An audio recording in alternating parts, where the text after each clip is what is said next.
Saudara Puslapor Bareskrim Polri melakukan olah TKP di lokasi kebakaran Pasar Taman Puring, Jakarta Selatan. Sejumlah sampel di TKP diambil untuk dicek dan dijadikan barang bukti.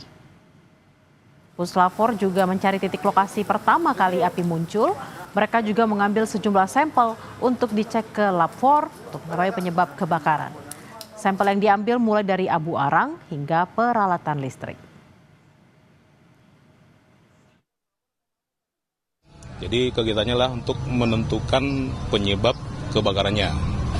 Jadi sebelum kita menentukan penyebabnya, kita tentukan dulu lokasinya dengan cara orientasi, menentukan titik lokasi api pertama kebakarannya. Nah, dari lokasi api pertama kebakaran tersebut, kita mengambil barang bukti. Itu nanti yang menjadi penyebab kebakarannya. Mungkin. Apa saja yang diambil? Ada macam-macam. Ada abu arang, ada kabel-kabel, seperti itu. Peralatan listrik yang bisa memungkinkan itu yang menjadi penyebab kebakaran. Pasar Taman Puring merupakan pasar yang dikenal masyarakat luas di kawasan Kebayoran Baru, Jakarta Selatan. Berdiri sejak tahun 60-an, pasar ini sebelumnya sudah dilanda kebakaran. Sedikitnya 2 kali.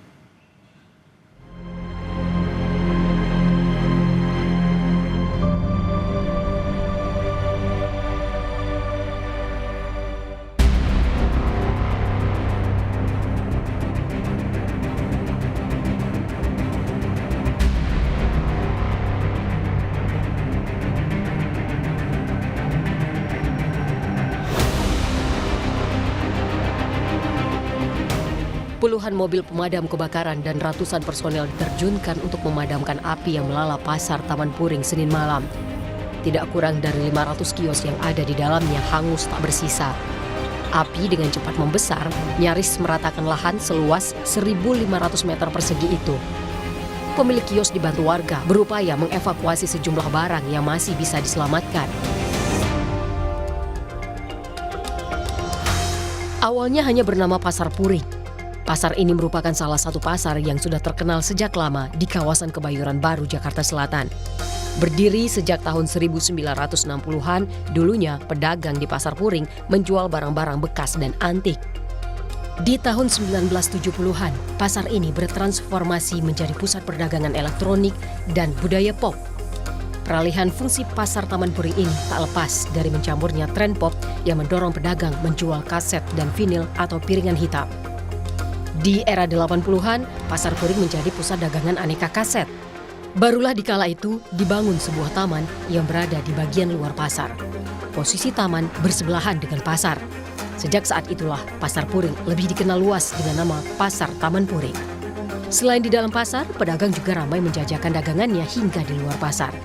Di era krisis moneter 1998, terjadi badai PHK dan krisis ekonomi. Banyak warga yang banting setir dengan berdagang di Taman Puring. Pemkot Jakarta Selatan kala itu memerintahkan pembangunan tenda-tenda untuk menampung pedagang yang menjadi korban PHK.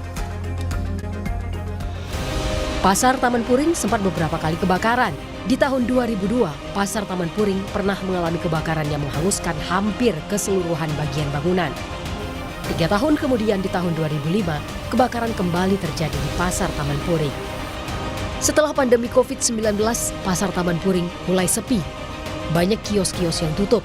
Hanya ada beberapa pedagang barang bekas dan antik yang masih membuka kios. Sisa kios dijadikan sebagai tempat penyimpanan barang-barang, sementara di lantai dasar didominasi penjual pakaian, sepatu, tas, dan elektronik. Pasar Taman Puring sudah melewati pergantian zaman dari waktu ke waktu. Meski beberapa kali terbakar dan dilanda pandemi, pasar ini masih tetap ada. Namun, kebakaran kali ini diakui sebagai kebakaran terbesar dengan dampak terparah sejak pasar ini berdiri. Nyaris tak bersisa, Pasar Taman Puring kini hanya tinggal puing. Tim Liputan Kompas TV.